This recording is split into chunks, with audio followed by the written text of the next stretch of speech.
Добрый вечер. В эфире Prime на телеканале АТР. Это время, когда мы обсуждаем наиболее важные для страны и мира темы и встречаемся с наиболее интересными собеседниками, с теми, кому, как я выражаюсь, есть что сказать. Сегодня у нас в гостях уникальный человек. Человек, который, можно сказать, и для меня является укором, его судьба, точнее, потому что пока я там работал журналистом в Москве, редактором отделов, там, замредакторов и так далее. Этот человек сидел в тюрьме практически все годы и просидел 12 лет в путинской тюрьме за свою публицистику. Это Борис Стамахин. Приветствуйте его. Здравствуй, Борис. Добрый вечер. Что я вам хочу сказать? Ты уже в Украине сколько? Ты же бежал оттуда. Да. Когда ты освободился, Да. ты просто взял и бежал. Ну, естественно, а что оставалось? Конечно. То есть иначе бы ты сел, кстати, сегодня ты знаешь, что там ввели уголовную ответственность, усилили административную, уголовную за призывы к отторжению территории. То есть ты бы прямо сейчас уже уезжал на Лубянку. Да. Я думаю, что я раньше был. Третий раз. Уже давно бы уехал. Там было за что. Там были формальные зацепки.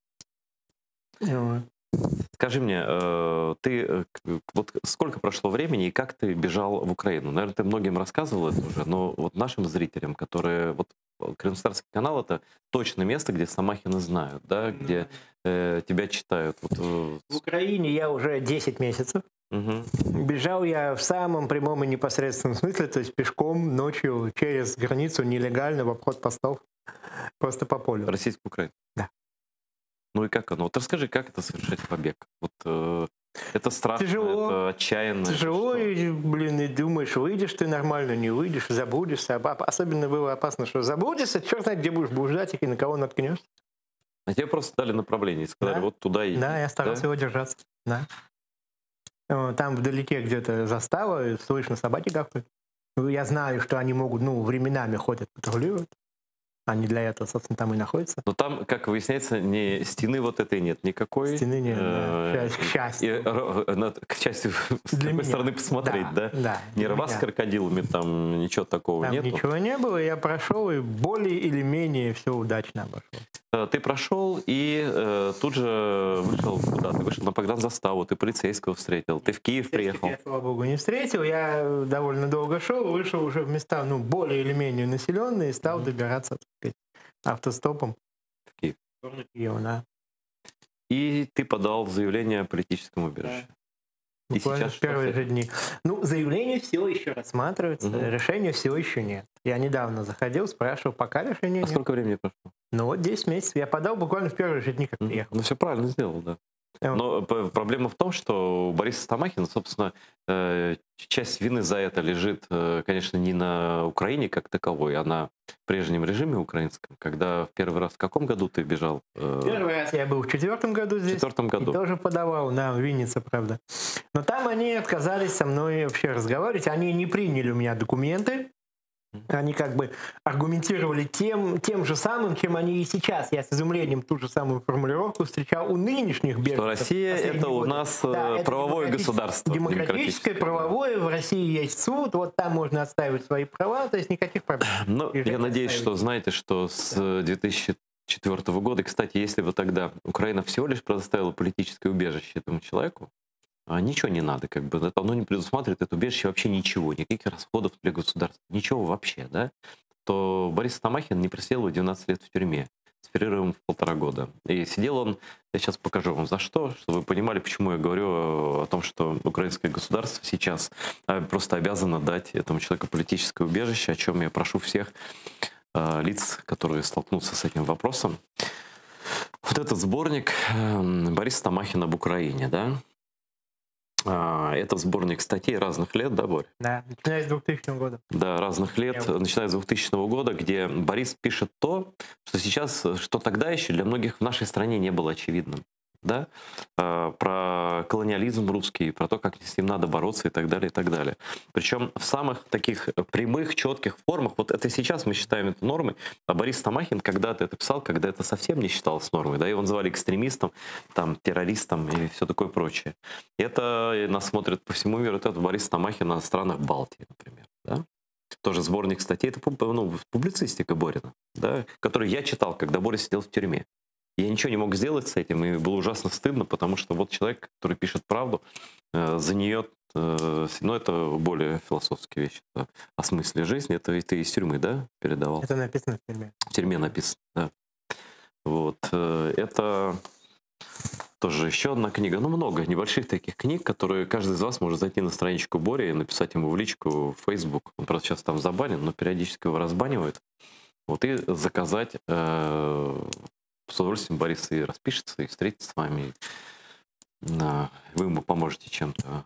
«Жизнь беженца не сахар». И вот еще книга «Насилие как метод». Это сборник статей. Запрещенные в России. Запрещенные в России. С конца прошлого года. Да. И, конечно, угрожающее название у этого сборника. В каком смысле насилие как метод? Вот тебя называют экстремистом, там, радикалом и так далее. В том смысле, что мирная и законная борьба за демократию, за ликвидацию тоталитарных режимов, то, что казалось таким потрясающим ноу-хау в 60-е годы с подачи Есенина и Вольпина, вот, это все как бы на опыте большого исторического периода вот с начала 60-х и до сегодняшнего дня, я считаю, показало свою полную неэффективность.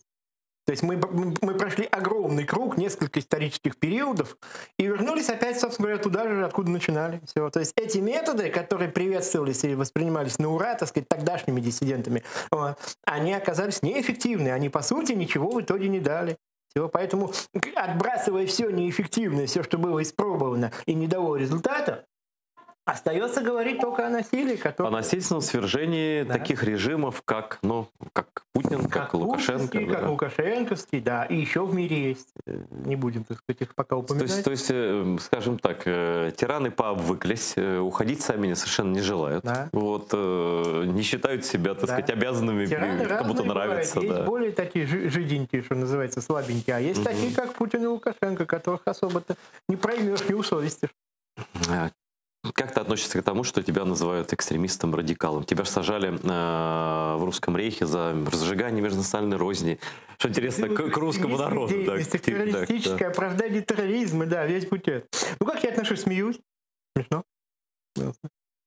Вот сейчас последние новости из Крыма, они все, так сказать, все круче и круче. Сейчас я даже найду, у меня где-то скриншот есть, хотя мне прислали. Но это можно, в принципе, не делать. Смысл понятен. Там пишут, значит, что в Крыму пошла, дословно, «Комсомольская правда», такая прекрасная газета «Крым», понятно, их крымский выпуск пишет заголовок. 22 сентября 2020 года пишет: «Симферопольцы пожаловались на вкус фекалий, содержащихся в продуктах питания российского производства». Это, оказывается, плюс к тому, что там из кранов вода течет с фекалиями уже давно, да, и мои знакомые шутят со словом «гавань», немножко созвучным словом, вот вернулись к гавани, вот вам гавань. Это, да. Ну, хотели, пускай получают. Но тебе жалко людей, которые Мне хотели... по совести не особо жалко, потому что люди так рвались, так хотели, да. Они не протестовали, когда от их имени выдавались вот эти бредовые данные о том, что там 97% якобы за Россию, хотя там не могло быть 97%. Слушай, Мустафа Джемилев говорил о максимум 33-34% участников. Это подтверждается съемками АТР в период, когда тогда в тюрьме был, но это подтверждается на самом деле. Но они как бы, позволяли от своего имени говорить и задавать тон вот тем, кто там голосовал и кто так рвался в Россию. Хотели Россию, пускай получают. Тут сказать нечего больше. Вот цитата про... Сейчас я где-то твоих цитат сегодня начитался. Цитата про Крым. Я думаю, что она очень будет близка нашим зрителям, как в оккупированном Крыму, так и в остальной Украине. Из Самахина, чтобы понимали, кто наш гость. Москалей, заселенных в 40-е годы в опустевший Крым Сталином и проголосовавших на фальшивом, в кавычках, референдуме, в скобках, под дулами автоматов путинских оккупантов, зеленых человечков, за аннексию Крыма России, абсолютно не жалко. Было бы хоть в море топить, хоть в печах сжигать. Почему ты такой жестокий? За что ты так русских людей не любишь? Это из Википедии, я знаю, она там висит. За что так русских людей? Почему ты русофоб? А за что их любить-то? За что? Ну, ты знаешь, кто мне скажет? Вот это третий русский вопрос. Кто виноват, что делаете, и почему нас так не любите? Ты человек, выросший, всю жизнь даже просидевший из них 12 лет в России, просто в самой вот русской среде, да, и это страшно без иронии, да, вот проживший там всю жизнь. Как ты вот, которому государство дало все, детский сад, ясли, пионерская организация, октябрятская звездочка, металлолом, макулатура, самодеятельность, агитбригада, бригады. Как ты мог вот таким вот уродом вырасти? Если серьезно, то в том-то и дело, что это они могут каким-нибудь иностранцам там мозги запудривать, вот эти витрины, фасады красивые изображать, чтобы люди, так сказать, покупались на это.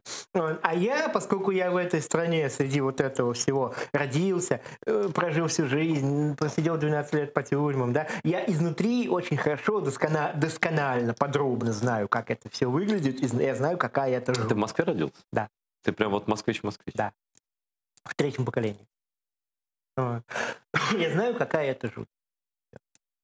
Меня обмануть не получится. Известная статья также Бориса Стамахина, по-моему, так она и называется, «Крым — это Украина», да? Это когда написано было? 14-й год, лето. 14-й год, да? Это в то время, когда многие русские так называемые либералы, интеллигенты и прочие авторы этих «Эхо Москвы» наперебой писали либо что Крым — это не Россия, но не поймешь что. Другие, вот, которые сейчас отходят от комы, говорили, что это не бутерброд и что-то такое прочее. Третьи, как там какие-нибудь публицисты московских газет писали прямо «Крым, ты чей?» и в статье отвечали «ты наш», чтобы получить себе индульгенцию. В это время Борис Стамахин, сидя в тюрьме, пишет, что Крым — это Украина.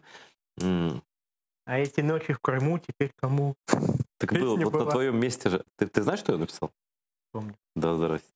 Я тоже раньше не знал, а теперь знаю. Это группа «Бокс», Андрей Хлывнюк, прекрасный человек, который 4 дня назад, по-моему, сидел на твоем месте. Так? Ну, неделю назад. Здорово. Да. Здорово. Вот передам Андрею, передайте Андрею Хлывнюку, что Борис Стамахин знает его песни, напевает. В прессе, когда обсуждался этот вопрос в 2014 году. Скажи, пожалуйста, как ты относишься к людям, ну, мы потом про него отдельно поговорим, вообще не про него лично, а про то, что может быть после всей этой истории с Навальным, к людям, которые не могут выговорить, чей Крым, для которых вопрос, чей Крым, является сложным? Я отрицательно отношусь, если честно. С чувством сожаления и легкого презрения. А может быть, и не легкого даже. Чего их жалеть-то? Они же нормально. Ну, есть люди, которых, в принципе, может быть, когда-то я уважал за что-то другое. Которые когда-то, так сказать, ну, мне что-то давали или что-то интересное я подчеркнул из них. Было такое. Не все вот так сразу вскрылись-то, что называется. Вот. Но теперь, конечно, все стало настолько ясно, все настолько заострилось, что уже, так сказать, разговаривать с такими людьми не о чем, по сути. Кто те люди, которые тебе помогали? Я просто знаю, когда ты сидел в тюрьме, особенно второй свой срок, и когда тебе еще в процессе сидения в тюрьме за несоблюдение, ну, за то, что вот ты же там как бы в систему никак не вписывался, еще 3 года добавили, по-моему, да? Да, нет, мне официально был приговор 3 года последний, но из него добавили, к счастью, всего лишь 6 месяцев, и вместо 6,5 у меня получилось 7, округлили. Добавили полгода. Да, но тогда даже такая организация, как «Мемориал», которая номинируется чуть не на Нобелевскую премию мира и так далее, отказалась считать тебя политзаключенным. Хотя твоя вина вся, вот я подчеркиваю, вся вина Бориса Стамахина состоит вот в этой стопочке книг. Да? Вот за это человек отсидел, вот за это, 12 лет. Ну, не все, но в принципе. Ну, практически все, да? Вот за это, за тексты человек отсидел. За то, что он поддерживал всегда Чеченскую республику Первый срок Ичкерия. за Чеченскую войну, да. Что, в отличие от большинства, человек Чеченскую войну там назвал преступлением. Ты же комитет создал ичкерийский, да? По защите свободы Ичкерии. Было общество друзей Ичкерии. Я не один его создал, но тем не менее. Кто тебя поддерживал эти годы в тюрьме, когда вот, ну, срок сопоставимый со сроком Мустафы Джемилева, вот примерно столько же ты отсидел, да? И... Только я в 2 захода. Да, только ты в 2 захода. Но да. Это не обсуждается, это не имеет значения. Смысл в том, что вот ты сидел, и вокруг кипела жизнь, революции какие-то в Москве совершались. Кто тебя в этот момент поддерживал? Кто тебе писал? Как ты держался там? Ну, люди, в принципе, были. Я не знаю, их надо пофамильно назвать? Нет. Но это было русские, это за границей. Были и за границей, были и в России, были люди, которые ездили ко мне, особенно когда мать умерла. Были люди, которые, ну, там, правда, сделали этим последним сроком. У меня было 2 свидания в год, вот, и 2 передачи, а в Балашове накрыта вообще 1. Но были люди, которые без всяких, так сказать, сомнений и колебаний каждый раз, как подходит время свиданки, ездили ко мне, как передачи, так и передачи. Вот. Я им по гроб жизни обязан, очень благодарен. Вот, я и сейчас с ними общаюсь, они там в России. Я не хочу их Ну, это понятно, да, не надо говорить. Как раз в то время, по-моему, когда ты сидел, Назови мне год, когда Валерия Новодворская умерла. Я просто... 14. Это 14. Июль 14. Ты был в тюрьме. Да. Еще и ты даже в начале второго Я срока. был в глубоком шоке, когда услышал. Да. Для меня Новодворская, ну и для многих наших зрителей, не все знают Валерию Ильиничну, ну, это люди такого из первого ряда. Да? Многие говорят, что ты это вот второй такой человек, который говорит то же самое, что говорила она. Так это? Ну, мне это, конечно, согласны? очень лестно, но я сам не осмеливаюсь на такое претендовать. Кто я, собственно, и кто Новодворская. Но по смыслу, что ты... Я не могу Нет, я себя хвалить не собираюсь. так сказать, просто по смыслу на ты себя брать. Ты же поддерживаешь то, что она говорила? По сути, да. Хотя немножко, конечно, я, по-моему, об этом где-то рассказывал в каком-то интервью. Под конец мы немножко с ней разошлись, так сказать, концептуально, потому что она придерживалась того, что несмотря на все, ну, я не знаю, последние годы я, конечно, уже сидел и не общался с ней, но, по крайней мере, до того, как я сел, еще в 2012 году, она придерживалась концепции, что все равно, несмотря ни на что, надо пытаться этот рейх у Путина отвоевать и пытаться сделать из него нормальное государство. Ну, такой Россия, Псковско-Новгородскую Русь. Да, такое, верила. же, По поводу Псковско-Новгородской Руси она все, помню, говорила, что нам есть куда возвращаться. Я понял. Я в это не верил, если честно. У нас сегодня, я так... Говоря про революцию, не успели поговорить про те революции, которые пересидел в тюрьме Борис Стамахин. Хотим сейчас говорить про Беларусь, про события в Беларуси. У нас на связи моя, надеюсь, добрая подруга, которую я прекрасно помню. Она меня, наверное, тоже Наташа помнит. Наташа Радина, редактор сайта «Хартия 97», которая, и, кстати, эвакуировали, по-моему, ее на Запад, вообще тебя чуть ли не в машине закрытой, да, какого-то посольства. Потому что Борис Стамахин, который сейчас в студии со мной, он тоже бежал, правда, через лес. Так ты спасалась от режима Лукашенко?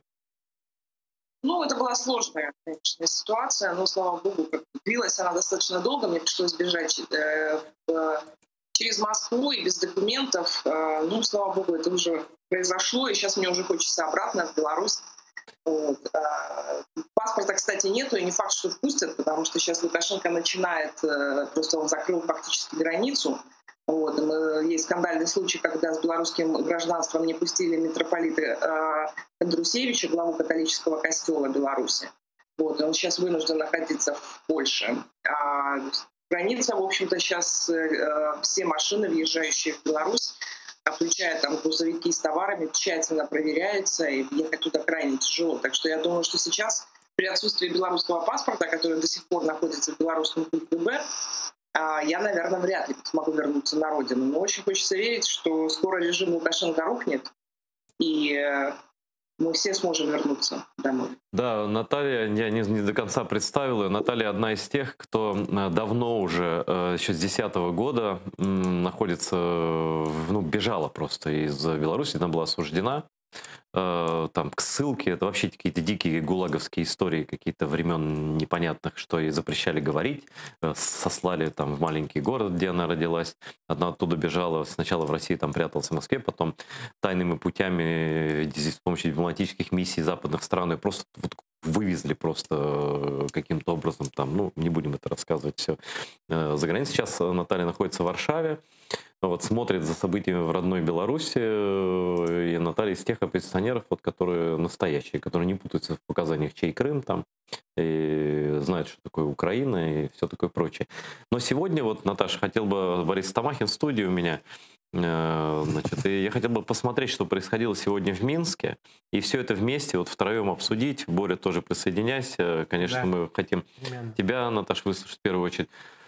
Вот так называемая самоинаугурация, как назвали уже многие довольно иронично. И дальше реакция Светланы Тихановской, которая, как считает белорусская оппозиция, белорусские активные граждане, на самом деле выиграла эти выборы, которые они считают президентом законным своей страны. Давайте посмотрим эти сюжеты, потом обсудим.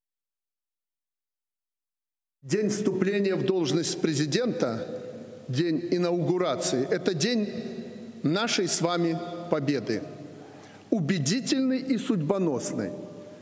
Мы не просто выбирали президента страны, мы защищали наши ценности, нашу мирную жизнь, наш суверенитет и нашу независимость. И в этом плане нам предстоит еще немало сделать. Когда-то Божьим промыслом народ Беларуси легко и, скажем прямо, неожиданно обрел свою независимость. И мы долго воспринимали ее как данность, порой не ценили. Сегодня же, выстрадав эту победу, мы поднялись на новую ступень самосознания. Это так называемая инаугурация, конечно же, фарс. На самом деле, сегодня Лукашенко просто ушел на пенсию. Это значит, что его приказы силовым структурам больше не легитимны, а значит, не подлежат исполнению. Я, Светлана Тихановская, являюсь единственным лидером, который был избран белорусским народом.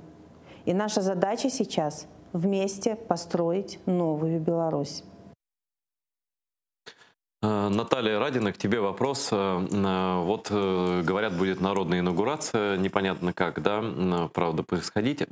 Писали много об этом, когда Тихановская в Литве была, не знаю, где она сейчас находится. Мы не будем обсуждать как бы ее политические стороны всякие. Понятно, что она довольно случайно оказалась в этом списке, что муж ее сидит там, и не в этом дело. Но почему довели до того, что он провел свою инаугурацию, Лукашенко, пусть при пустых улицах, при полиции, там, бронетранспортерах, Путин тоже так инаугурировался и как бы ничего до сих пор правит. Да? Вот тоже перекрытая была Москва и так далее, и так далее. Все же помнят это, тоже протесты были в тот момент. Да? И он все это сделал. И Тихановская могла раньше объявить себя, инаугурацию провести, пусть даже в другой стране, чтобы опередить. Не поздно ли теперь уже, когда его Путин дважды признал, когда как бы он сам себя признал, не поздно ли уже, не упущен ли момент? Вот так вопрос. Знаешь, на самом деле эта инаугурация не имеет абсолютно никакого значения. То, как провел ее Лукашенко, в общем-то, пока он продемонстрировал всему миру, что он просто самозванец, который страшно боится своего народа, потому что сегодня против диктатора выступает вся страна. Безусловно, Лукашенко проиграл с треском эти выборы. Безусловно, Светлана Тихановская избранный президент Беларуси. Люди голосовали против диктатора, и они проголосовали за вот жену политического заключенного. Зная это все, видя эти настроения людей, понимая, что его ненавидит весь народ, он и провел вот эту инаугурацию тайно, в узком кругу своих подельников. В общем-то, собралась такая банда, и вот, в общем-то, я согласна со сравнением, что это карнавале вора в законе. Вот это выглядело примерно вот так. Поэтому надо ли было Светлане Тихановской бежать и раньше объявлять себя? В общем-то, понимаете, это все церемонии. Совершенно очевидно, что она выиграла эти выборы. Это понятно всем, это понятно белорусскому народу, это совершенно понятно всему цивилизованному миру. Потому что Лукашенко сегодня не признают легитимным президентом Беларуси. Сегодня последовала масса заявлений от стран Евросоюза, которые заявили, что не признают эту инаугурацию, считают Лукашенко нелегитимным президентом. То есть узурпатором, который захватил незаконно власть, сегодня ее вооруженным. Понятно, что борьба будет продолжаться, и мы будем добиваться проведения новых, свободных, честных выборов под международным контролем. Это был один, кстати, из пунктов программы Светланы Тихановской, поэтому за нее люди проголосовали, что в очень короткие сроки пройдут президентские выборы. Новые президентские выборы и парламентские выборы. Поэтому будем добиваться этих целей, я уверена, что мы их добьемся. Времени у Лукашенко осталось совсем немного. Невозможно оставаться долго во главе страны, если вся страна тебя ненавидит и тебя не признает цивилизованный мир. Смотри, Наталья, вот не признала Лукашенко президентом Беларуси Словакия. Самая, может быть, маленькая и небогатая из стран бывшего соцлагеря, да, которая стала членом ЕС, небольшая, совсем маленькая страна. Это очень круто, спасибо словакам. Реально спасибо, без шуток, да, что они так себя повели. И другие страны потом тоже как бы, все это об этом объявили. Не все европейские, но многие. Ну, там, понятно. Плюс, значит, но здесь существует маленький нюанс. Да? На слова Словакии и других европейских стран есть слова Путина, дважды повторенные, что он считает Лукашенко легитимным президентом, то есть никаких перевыборов он даже не допускает такой мысли. И в отличие от Словакии, значит, Лукашенко есть договор с Путиным о военной помощи. Это единое военное, единое таможенное, единое, там, я не знаю, пограничное пространство. И де-факто вот как бы Путин может на это влиять и военным путем. Да, он уже на этом сказал.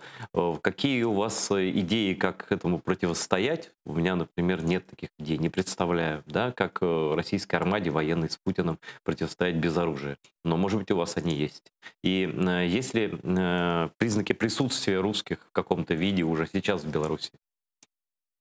Ну, во-первых, я бы обратила внимание, сделала бы акцент на том, конечно, огромное спасибо Словакии, которая действительно одной из первых выступила и заявила, что Лукашенко нелегитимен, но сегодня же об этом заявила Германия, да, страна-лидер Евросоюза. Поэтому это чрезвычайно важно, и Путину придется с этим тоже считаться. А то, что он поддержал Лукашенко, ну, в общем-то, для нас не было сюрпризом, это совершенно понятно. То есть это диктатуры одного рода, одной природы, и Лукашенко — это, в общем-то, выкормыш России. Все эти годы, то есть его режим существовал только благодаря поддержке восточного соседа. И понятно, что тот вариант смены Лукашенко, который происходит сейчас в Беларуси, через революцию, для Путина неприемлем. Поскольку он сам боится, что ему придется рано или поздно уйти со своего поста уже в результате массовых личных протестов, в результате революции. Вот, поэтому сегодня он пытается изо всех сил сохранить вот этот статус-кво, но я думаю, что ничего у него не... В общем-то, это однозначно проигрышная позиция. Для того, чтобы Лукашенко продолжал оставаться во главе Беларуси, в общем-то, необходимо вкладывать сегодня просто миллиардные инвестиции в эту страну, то, что себе сегодня Россия позволить не может.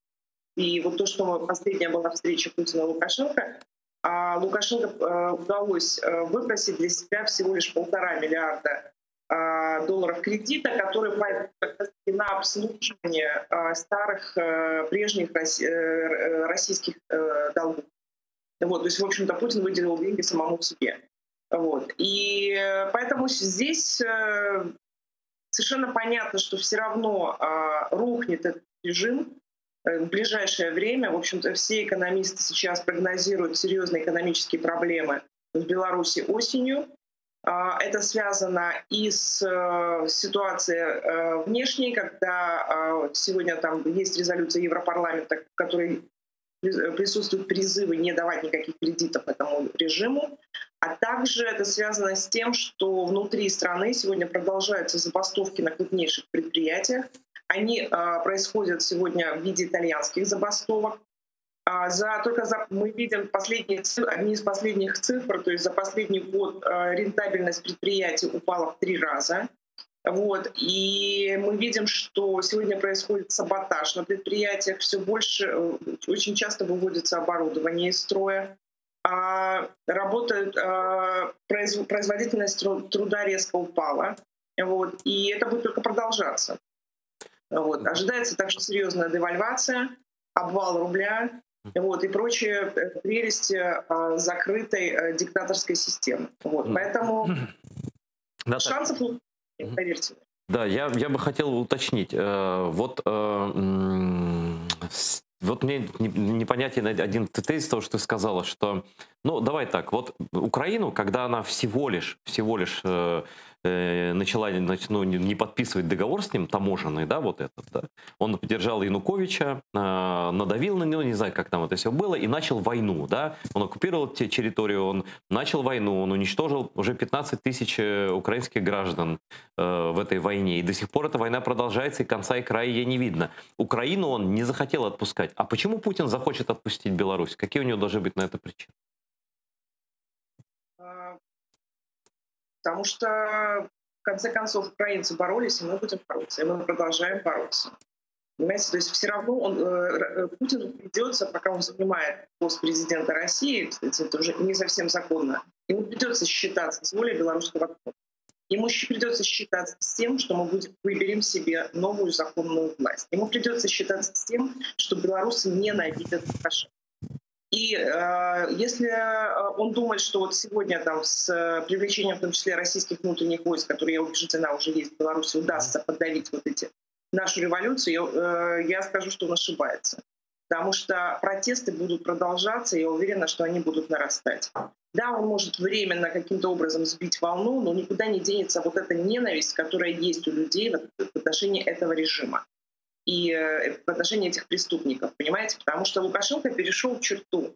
В общем-то, он ее, на мой взгляд, пришел давным-давно. Вот еще именно, давно, Наташ, но он же убийца. Про него, когда Тихановская говорит, что это человек, вот мы 1,5 месяца наблюдаем репрессии, я всегда вспоминаю тебя, вспоминаю других людей. Слушай, да это убийца. Как они это, такие как Тихановская, не замечали? Он убивал людей на протяжении всех своих так называемых каденций, да, крал, закапывал в лесу, там кого-то, к счастью, выгонял, как ты бежала, кого-то выгонял, а люди просто, ну, он убийца настоящий, он человек, для которого кровь не является проблемой, правда ведь?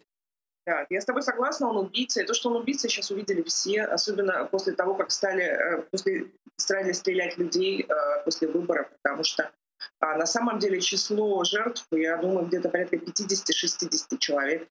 Потом мы еще не знаем, сколько человек умерло в результате побоев, потому что людей очень жестоко избивали в тюрьмах и над ними издевались. Поэтому на самом деле счет жертв может идти на сотни. И за время избирательной кампании, начиная с мая месяца, в стране было интернировано, по данным правозащитников, минимум 14-15 тысяч человек. Это больше, чем было интернировано во времена солидарности в Польше.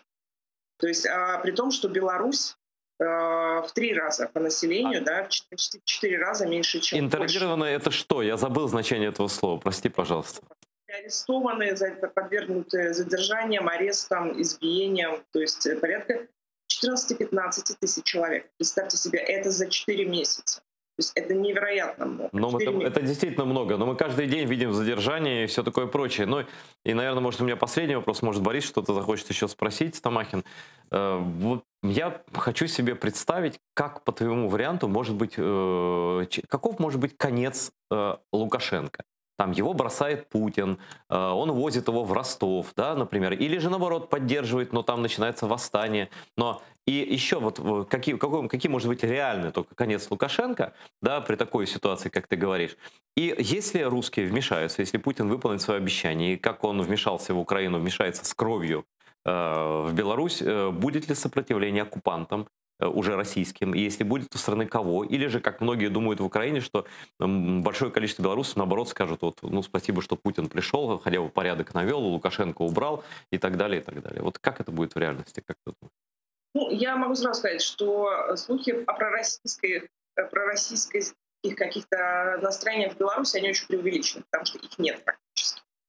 А когда Путин поддержал Лукашенко, и когда пригрозил помочь российскими внутренними войсками в подавлении мирных протестов, то есть вот эти, наоборот, в обществе, которое достаточно толерантно и спокойно относилось к России, очень повысился градус антироссийских настроений. Вот, поэтому если Путин попробует прийти в нашу страну, я убеждена, что это будет война. Потому что белорусы будут защищать свою независимость. А война кого с кем? Армия Белоруссии сможет воевать кто? Ну, к счастью, пока армия не вмешивается вообще в ситуацию, поэтому у меня есть надежда, что там все-таки есть патриоты, которые будут защищать независимость страны. Вот. Не Лукашенко, опять же. То есть мы говорим сейчас сценарий, если Россия решит поменять Лукашенко и захватить страну. Что касается ухода самого Лукашенко, то я могу сказать, что он, безусловно, будет, и будет очень скоро. Очень бы хотелось, чтобы уже в этом году.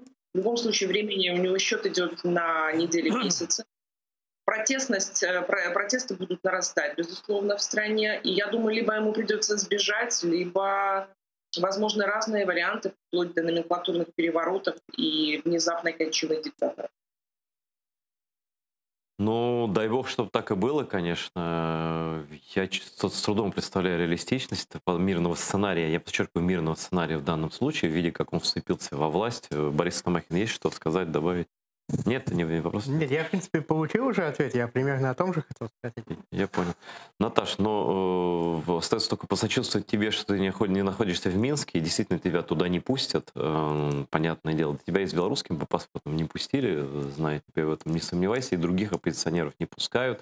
Другие сидят там, в тюрьмах. И, конечно, что вызывает огромное уважение, это способность белорусской самоорганизации. Собственно, с этого начинался когда-то еще украинский первый Майдан, да, а так не первый даже, но оранжевый Майдан, скажем так. И все меняется очень быстро. Я, конечно, хотел пожелать белорусам победы, но это не будет легко. Если ты хочешь что-то еще сказать, обратиться к украинцам, что-то еще, тебе открытый микрофон. У меня вопросов больше нет. Спасибо вам за солидарность. Я считаю, что мы должны быть вместе. Эта борьба у нас общая. И борьба крымских татар за свою землю, и борьба белорусов за свою землю, и борьба украинского народа за свою страну. Вот, так что давайте будем вместе, давайте будем солидарность, и я уверена, мы победим. Наталья, есть звонок телефонный, тебя не отпускают сейчас сразу так. Здравствуйте, вы в эфире, говорите, кто вы, откуда, задавайте свой вопрос Наталье Радиной. Добрый вечер, я Людмила, и я из России. И очень мало знаю, что о Беларуси, а сейчас это всем интересно. Я хотела просто узнать, как бы немножко не по теме, но какие церкви в приоритете в Беларуси? Какая ветка? Протестантизм или католицизм или православие? Чего больше? Каких церквей? Вот такой у меня вопрос. Спасибо, очень неожиданно. Наташа, отвечай. Ну, самая массовая церковь — это, конечно, православная и католическая церковь, но также достаточное количество протестантов в Беларуси. Ну, спасибо, что включилась.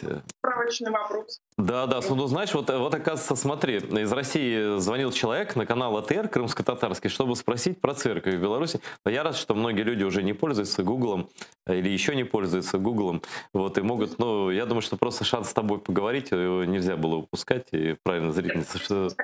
Можно рассказать о поведении вот этих церквей вот, во время революции. А расскажи, раз уж вопрос такой, расскажи, интересно. Вот. Нет, на самом деле потрясла даже реакция православной церкви, потому что, ну, в общем-то, руководители всех церквей, конфессий в Беларуси однозначно выступили против насилия, призвали власти прекратить насилие и осудили вот фактический захват власти, который произвел Лукашенко. И даже митрополит православной церкви Павел, он, в общем-то, сам гражданин России. Сначала он поздравил Лукашенко, потом сказал, нет, что-то я поторопился. И он осудил тоже насилие. Он сам лично посещал церкви. Он не только церковь, он лично посещал больницы и встречался с людьми, которые... А на инаугурации был, Наташ? Нет, в том-то и дело, что мы... Ну, это сильное для московского священника, сильный поступок. Что вот этот человек поступает по-божески, по-христиански. Ну, будем надеяться, будем надеяться. Но потом Россия его отозвала. Сегодня этого человека нет. Все понятно. То есть, поскольку РПЦ, то есть его отозвала, и сегодня мы имеем уже другого руководителя. Вот. И, в общем-то, вот такая вот реакция Русской Православной Церкви показала, что, в общем-то, на чьей стороне сегодня, не на стороне Бога, а на стороне дьявола. Католическая церковь тоже очень принципиально выступила по этой причине. Митрополит Кондрусевич, о котором я говорила. Я и не сомневался, это на самом деле, конечно, да. Да, ну и, безусловно, все протестантские церкви, они также осудили насилие и призывают сегодня к новым, честным, свободным выборам. Спасибо. Наталья Радина, редактор издания «Хартия-97», политэмигрант из Беларуси, белорусский оппозиционер из числа настоящих, который знает ответ на вопрос, чей Крым и что такое Украина. Спасибо, Наталья. Спасибо. Ну, ты как человек, который просидел все революции, попытки революции в России в тюрьме, значит, вот это ты сейчас, это первый случай, когда происходит попытка революции, ты на свободе. Но ты много писал о революции, о сценариях, о том, что нужно делать, чего не нужно делать. Ты такой теоретик революции, но теоретик надо довольно сильный, надо признать. Вот, расскажи, пожалуйста, что делать белорусам и чем это закончится? Ну, чем закончится, как бы прогнозы давать. Не очень благодарное занятие. Я думаю, что надо организовываться белорусам и как бы, ну, оставить вот эту мысль, что так легко, само собой, путем каких-то хождений по проспектам с флагами и, так сказать, мирных протестов. Там эпизоды были типа дарения ОМОНовцам цветов, еще. Ну, в Украине тоже такое было до кровопролития, на самом деле. Да. Вот. Надо просто оставить мысль, что вот этого достаточно, и все как-то само собой произойдет, и Лукашенко сбежит, и все будет хорошо. Сам не сбежит. И сам он не сбежит, естественно, куда ему бежать? Ну как куда? Нет, куда бежать ему я знаю, в принципе. Он будет цепляться за свою власть до последнего. Ну, в принципе, да, ему есть, географически ему есть куда бежать. Но кто он будет, пардон, после этого? И так он президент все-таки, какой-никакой, но он во власти. Будет легитимный. У нас один такой есть уже. Ну да. Вот. Он будет держаться до последнего. Это как бы, ну, не та диктатура, которую легко, так сказать, взять и сковырнуть. Хорошо, Путин сможет смириться с потерей в Беларуси? Пока еще потери как таковой нет. Нет, я в принципе, вот представляешь, я проснулся, Лукашенко свергли, и Путин такой сидит и говорит, ну пусть. Естественно, будет предпринимать, так сказать, свои меры. Естественно, он так просто не смирится и не отдаст. Это тоже не тот человек, который с чем-то легко смиряется, с поражениями с какими-то. Так же, как и с потерей Украины, он до сих пор не смирился, как мы видим. Вот. Все зависит от того, насколько ему удастся что-то сделать и насколько у него, так сказать, будут возможности. И насколько белорусы, самый главный критерий, насколько белорусы будут сопротивляться. Насколько массовый будет выход на улицы. И все это. Так дело в том, что вот я и говорю, что одного выхода на улицу недостаточно. Надо на улицах оставаться. Да, и оставаться, и по-настоящему воевать. Потому что не дается победа просто так. Невозможно это завоевать вот просто хождением по улице с голыми руками. Еще одну тему, которую я хотел бы обсудить, которая сейчас там трясет весь мир, цивилизованный и так далее, это почему мы обсуждаем это на украинском канале, потому что это имеет значение для санкций против России, например. Да? Это наша коренная заинтересованность в этом, хотя мы знаем, кто такой Навальный, и никакой симпатии к этому русскому националисту, мягко скажу, мы не испытываем. Что произошло с господином Навальным от начала и до конца? Вот ты наблюдал за всем этим. Я же не присутствовал. Что произошло? Не, я не догадываюсь, что ты к этому не причастен. Хотя это... Официальная версия, что он был отравлен. Причем боевым отравляющим веществом. Даже немцы подтвердили, еще 2 лаборатории в мире, это же не русские где-то. Я слышал, да, я не знаю. С одной стороны, да, немцы подтвердили. С другой стороны, у меня есть большое недоверие к этой версии. Я как-то не вижу, чтобы все складывалось, так сказать. Начиная с того, что травить его таким способом, это вообще какое-то, безумие абсолютнейшее. Выглядит непредставимо просто. А с другой стороны, а зачем? Сколько раскручивали, да, это их человек, по сути. Сколько они его раскручивали, сколько вложено в это, да.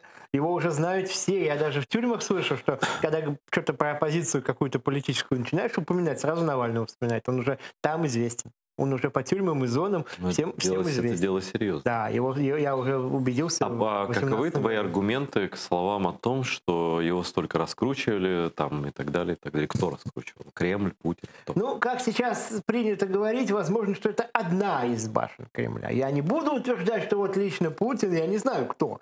Но ощущение такое, что человеку даны были какие-то гарантии. Но я же вижу, не слепой же я. Как может быть, чтобы у него было 2 условных срока подряд, при этом у него есть возможность выезжать, и он сам говорил, что паспорт заграничный ему делали в администрации президента. Он сам это сказал. Да, я бы не знал об этом. Серьезно? Он сам где-то сказал публично, да. Откуда я знаю? Он выезжал, когда ему там плеснули зеленкой в глаз, он выезжал в Испанию лечить глаз. Так и сейчас... и сейчас он был под подпиской о невыезде, кстати говоря, а летал куда-то. То есть разрешение дали? Может, хотели, чтобы... Я не знаю, чтобы умер разрешение, но, по крайней мере, я не слышу, чтобы... Если бы ты... не хочу хвастаться, да, но если бы я был на его месте, хотя это невозможно, то я думаю, что где бы я ни лежал, в какой коме бы я ни был, немедленно было бы там ходатайство в суд о замене подписки на арест. Они всегда так тебя делают. в Германию не отпустили. Меня бы не отпустили, да. Но в любом случае они формальности никогда не отпускают. Вот действительно, я даже об этом как-то не сразу подумал спросить. Действительно, вот 2 примера. 2 человека, которые там, условно говоря, которых можно назвать оппозицией, да, вот так совсем широко, если, да, это не моя терминология, но вот так, да, вот Стамахин и вот тот Навальный, да, человек вот за тот же самый отчетный период, когда примерно в одно время, да, вы в публичной политике появились, да? Ну, я Ну, его фамилию помню с 2007 года. ну, ты примерно так же. Ну, может, ты где-то раньше, Ну, у меня конечно. стаж Но, слушай, побольше, стаж, но- да, но более известный. Но фамилия известна. И вот, может быть, да, с и этим вот за можно. это время он отсидел, по-моему, 30 суток плюс 15, плюс сколько-то еще. Это он несколько раз попадал По на суд. административке, да? Несколько раз. Да. А Борис Тамахин отсидел 12 лет. Вот почему? Что это за такое разное отношение? Хотя вроде человек с Ну, коррупцией борется.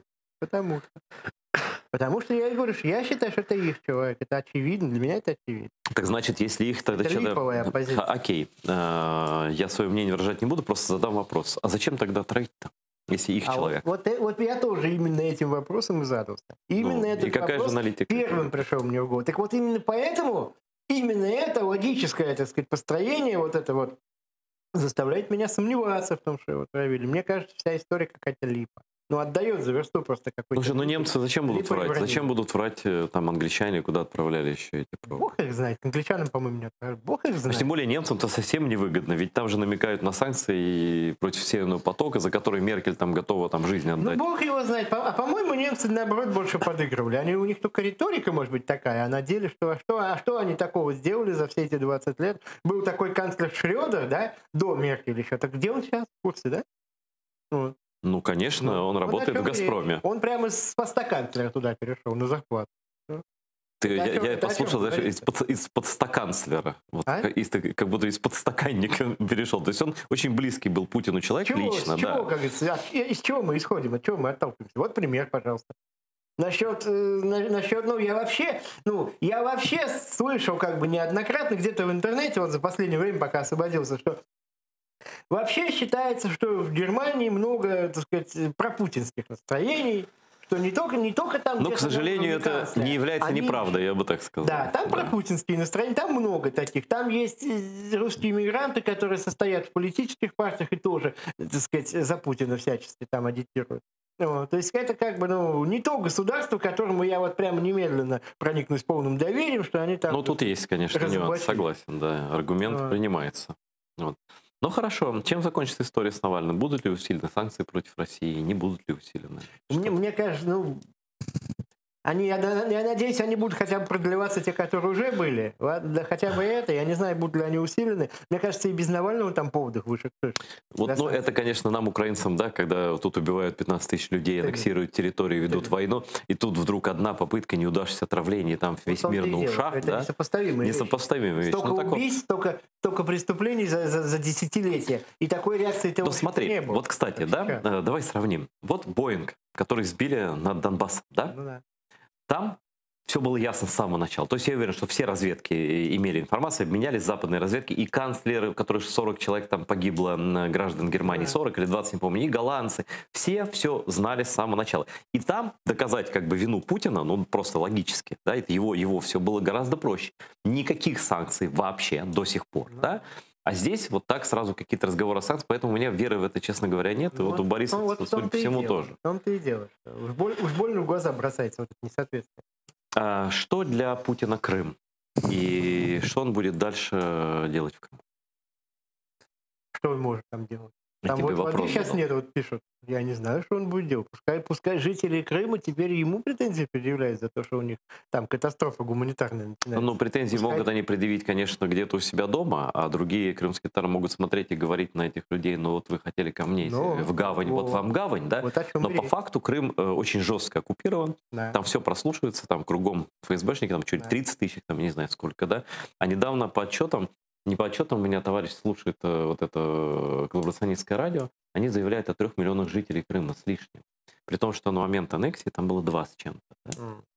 То есть, если вот это правда, да даже если это не совсем правда, да, но все равно это говорит о том, что он там делает. Вот какие Заселяет стратегические своими, да? планы Путина на Крым и против крымских татар? Как ты считаешь?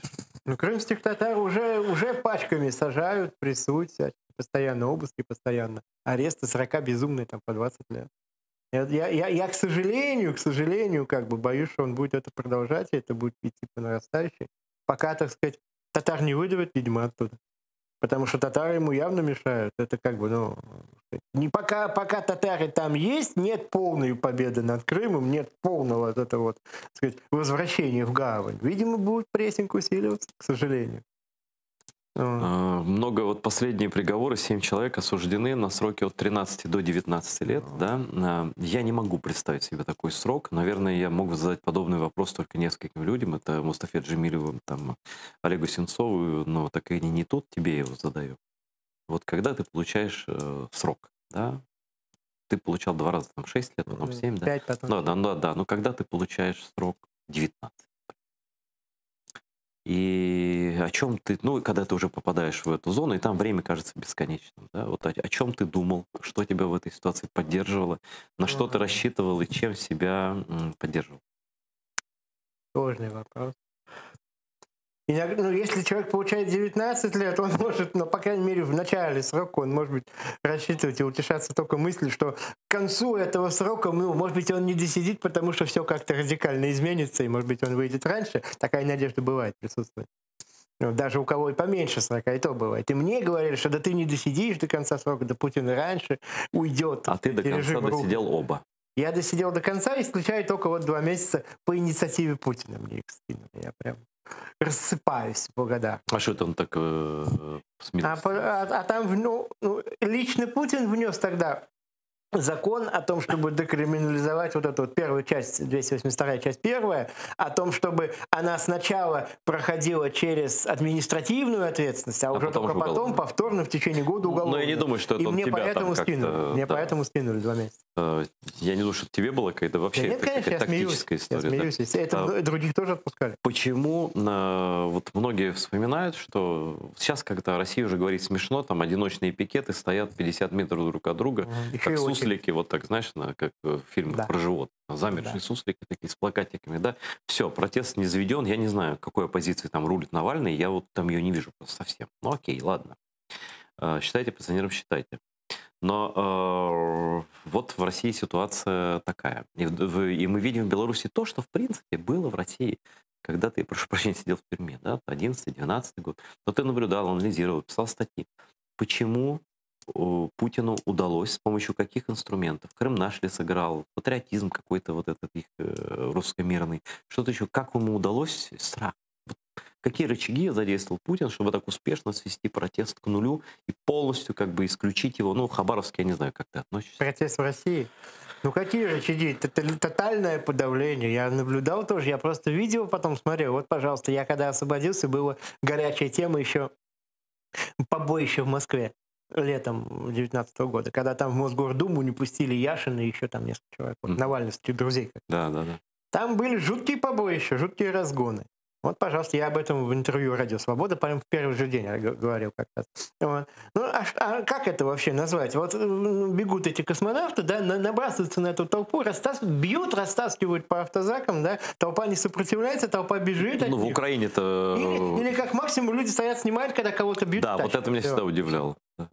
То есть съемка насилия — это тоже какое-то извращение. Если люди вообще морально не готовы к сопротивлению, у них нет таких мыслей, что надо отбиваться и сопротивляться, то их очень легко загнать вот по щелям, чтобы они забились и сидели. Они открыто теперь говорят, что очень опасно, все, мы боимся тут рот раскрыть, слово сказать. Мне некоторые пишут из России.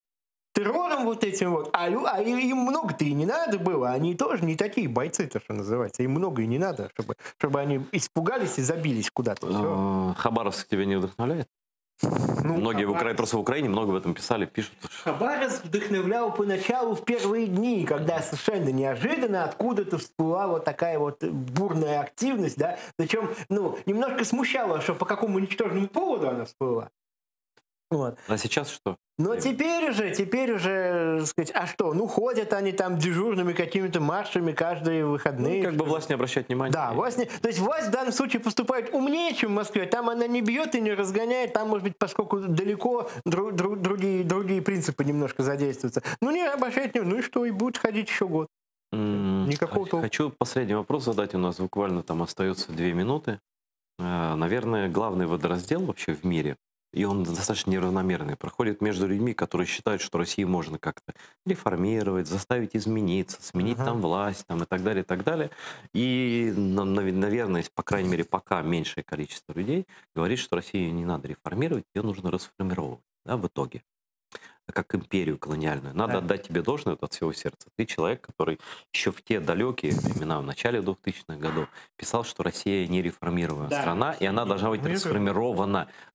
Что будет на этой территории? Вот нас смотрят представители разных народов. Я знаю, нас смотрят в Казани, там, на Кавказе смотрят, ну и так далее. Понятно. Ну, опять же, это область прогнозов такая неблагодарная. Что будет? Ну, как должно быть хорошо? Я У думаю, нас что минута всего.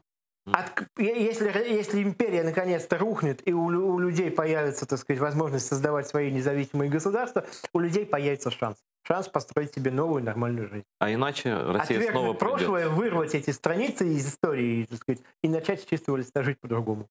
Тогда откроется дорога. Не то, что у всех сразу все станет идеально и шикарно, нет. Но откроется возможность. Сама возможность жить по-другому, строить нормальную жизнь.